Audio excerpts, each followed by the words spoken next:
Well, I guess this is our annual summer retreat, so happy to see everybody. But as you guys know, we've had some changes within the program and on our staff, and this is the first time the public has been able to see our most recent hire, and we're so excited to have Jock in the fold and with us, and I think that his reputation and the knowledge you have about him speaks for itself. It's not very often you can have someone on your staff whose name is hung with the retired jerseys on the west end, and on the east end his name is hung with the two-time first-team academic All-Americans too, and then obviously to be a 12-year NBA vet as a player, win a world championship, and then go on to be an assistant coach and then be a three-time head NBA coach. We're very, very proud and excited about Jock coming in and making us better. Hey, Coach, I think one of the first games here, you had a shot to beat Indiana in overtime. I think you were a freshman, and since then you've had sustained success here. Coming back now as a coach, have you thought about what that might mean, knowing that you've done it also as an alumni too? I think it's the thought of it is, I think it's pretty cool. The fact that I'll be involved in coaching a group that I play on the same floor that they're playing on, and for me to come back after probably 30 years of being in the NBA, and the experiences from those early years for me, and now to be able to talk with guys about it and what my path has been, and hopefully guide them and be a mentor, a coach, and someone that is pulling for them more than they're pulling for themselves. So it's pretty cool. Jock, how much have you followed what Coach Self's done during his time here and just the program since you've been gone? I think that's one of the things that really brought me back is I've been fortunate to be around some great coaches, and we always talk about kids getting better and guys getting better, and I think as a coach I want to get better, and so the opportunity to be around a Hall of Famer who has 2 national championships and is taking our program to a different level really guided my pivot to come back home. For either or both of you two, along those same lines, when you first got together to talk about this pairing, did you talk philosophy and fit, and this is how I see it, and this is how you need to see it, or this is how you see it, or I mean, did that stuff happen immediately, or is that kind of a work in progress still, or where did that kind of land? I think it's a work in progress. I actually, I love Norm, and Norm has been the most loyal guy, and we've been together forever. But he saw this as being a great time for him to step aside. Which, when that occurs, there's obviously a door that opens, and opportunity presents itself. I called Jock, and I could be wrong. I think Jock was probably a little surprised that I was calling, and even more surprised when I said, "Hey, I got something kind of off the wall I want you to think about." and he didn't really respond, if I remember correctly. And then he said, "I'm going to take it to Laura, his wife, and the family, and I'm interested enough for this conversation to continue, and I'll let you know in a couple of days on exactly what I'm thinking." Would that be a fair assessment? That's it, Coach. Yeah. And in a couple of days, I called back, and it was like, "We're good. Tell me more." And so that's what we talked about. It's exciting, it's exciting for Kansas because obviously there's been a lot of beloved players since I've been here, and obviously in the regimes before I arrived here. But when I think about the most beloved that I've had, that combine talent, on-court success, community involvement, connection to fans. You know, one of the first ones I think about would be Devontae.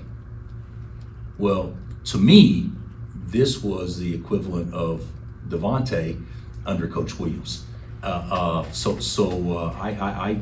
think it's exciting, but I don't think you hire somebody because people like him.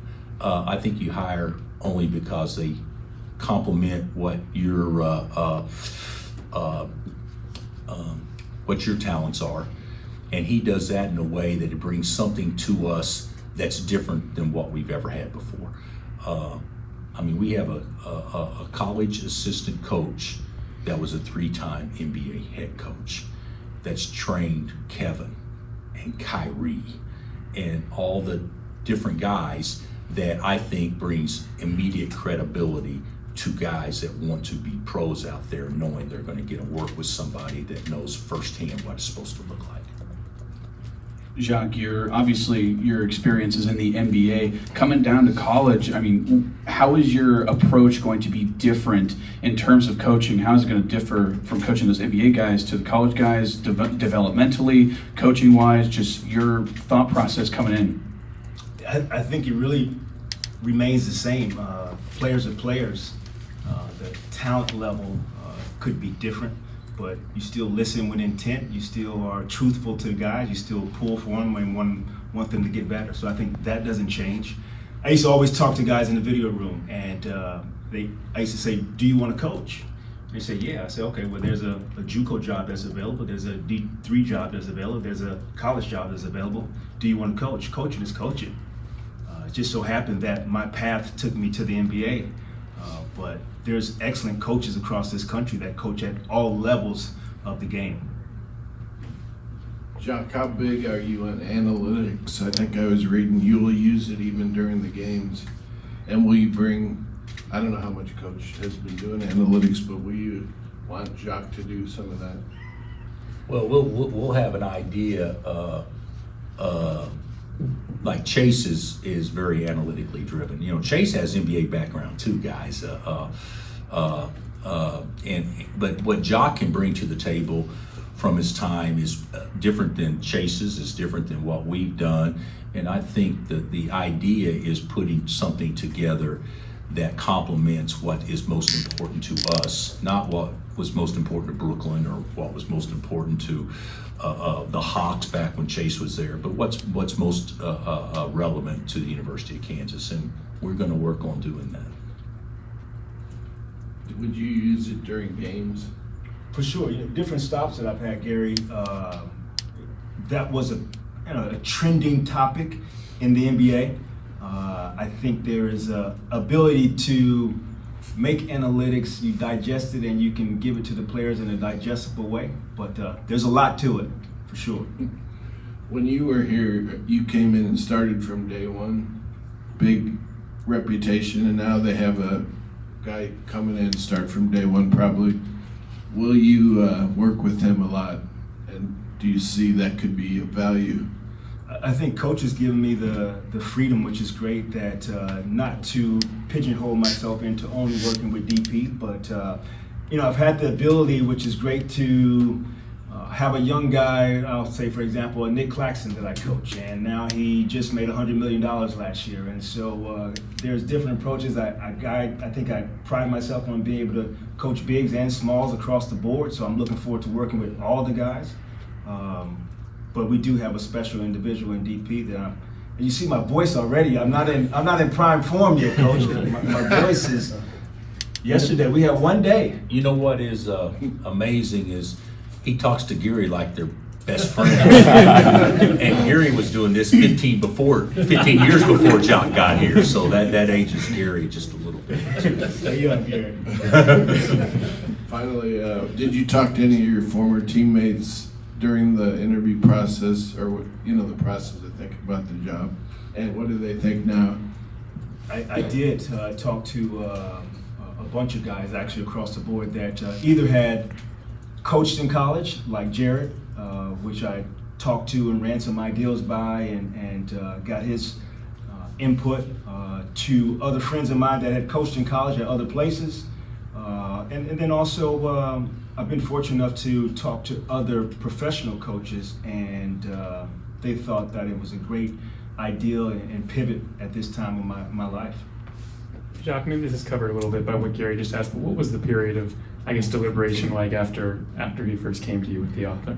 I think Coach said it. I mean, timeline is right on target. I had to get it approved by my boss, and who is also a Jayhawk, which she loves being back home also. And so I was telling guys that a lot of the moves that we made, my family made a huge sacrifice.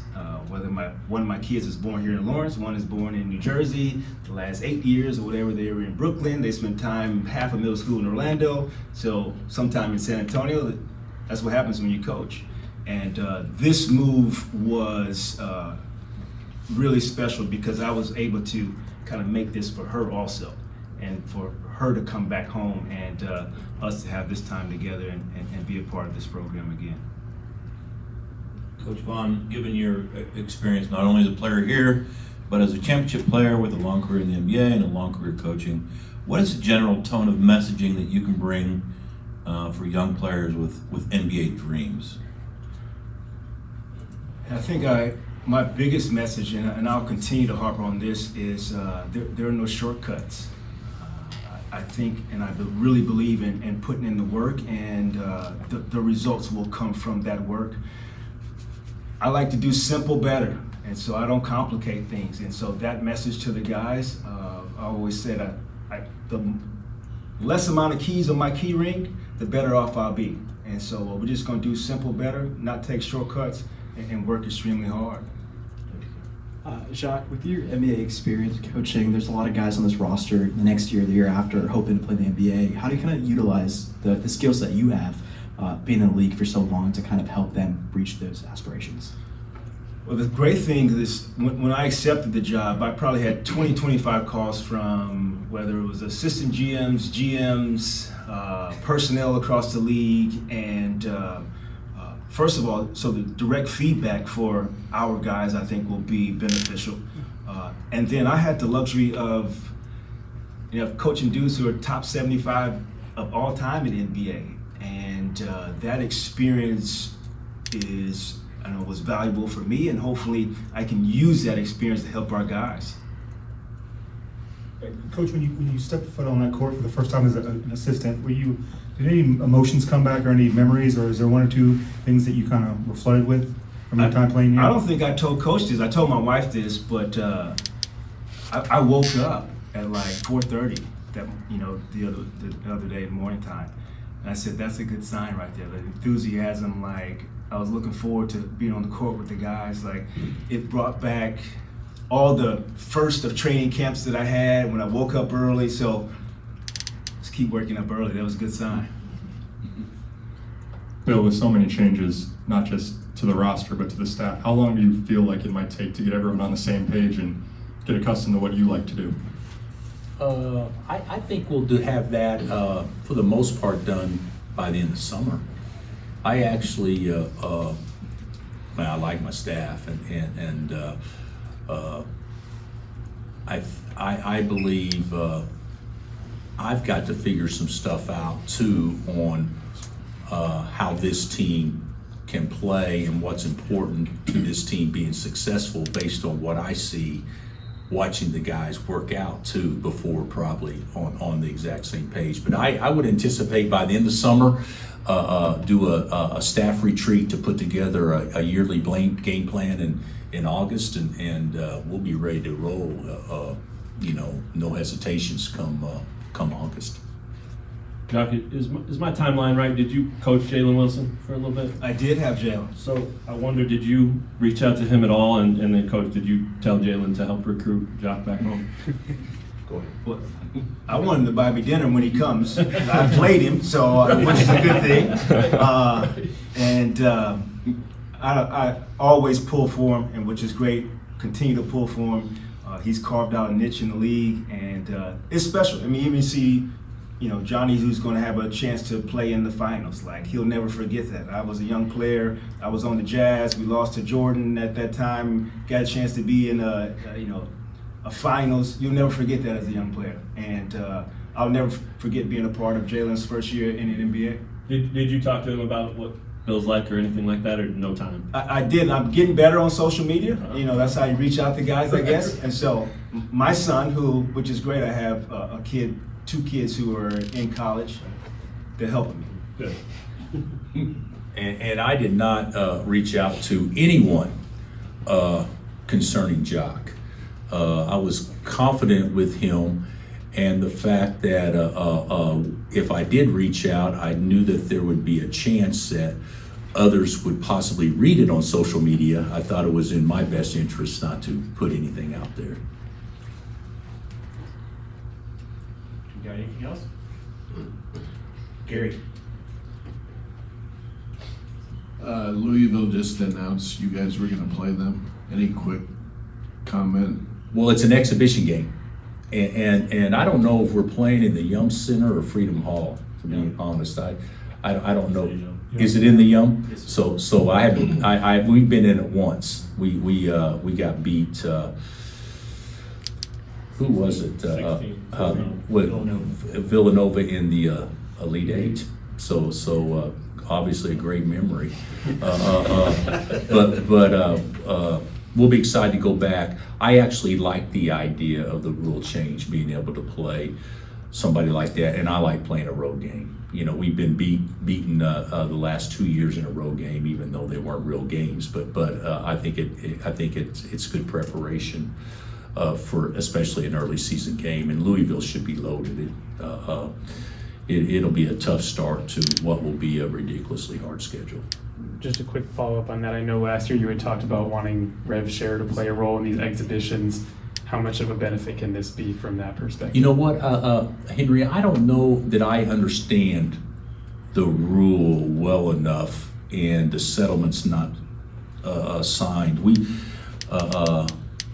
From what I understand is they'll pay us a guarantee to go there, and then if we would host a similar game, then we pay that respective team a guarantee to come to our place. But in the past, through a charity game, that could go towards NIL if it's charity game and it's a legitimate NIL opportunity. I don't know how that will play out yet in this year's deal, but it is beneficial that we can at least receive a payout to go somewhere. Now, whether or not that goes to NIL or goes to the athletic department, I don't know how that works. And for both you guys, you said you've had one session with the guys so far. Who jumps out besides the obvious Darren Peterson, and do you like what you've seen so far? I liked what I saw a lot yesterday. Now, one session in summer when you're going for an hour, you probably don't have a great feel on how you play in February, you get quite yet, but we're quicker, we're more explosive, we're more athletic, and we're longer. So there's some good things physically when you just look at them, but it's going to be a fun group, and you guys are going to talk to them here in a little bit, I think, and I'm sure you'll feel the same way after visiting with them.